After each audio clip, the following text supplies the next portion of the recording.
তো কেমন আছেন সবাই? আশা করি সবাই ভালোই আছেন। আজকের এই ভিডিওতে সবাইকে স্বাগতম। আজকে চলে আসলাম আমার ভুট্টা বাগানে।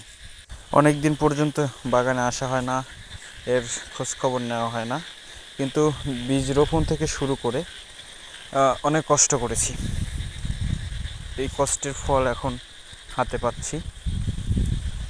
ভুট্টা অনেক বড় হয়ে গেছে, কিন্তু এখন পর্যন্ত একটা ভুট্টাও তোলা হয়নি। তাই আজকে ঠিক করলাম যে এসে দুই একটা ভুট্টা নিয়ে যাব।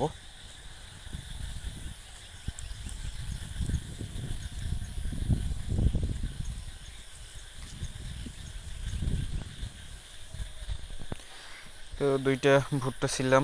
ভুট্টার গাছটা গোড়াটা অনেক শক্ত ছিল, ছিঁড়তে পারছিলাম না। একটা একটা করে দুইটা ভুট্টা ছিলাম।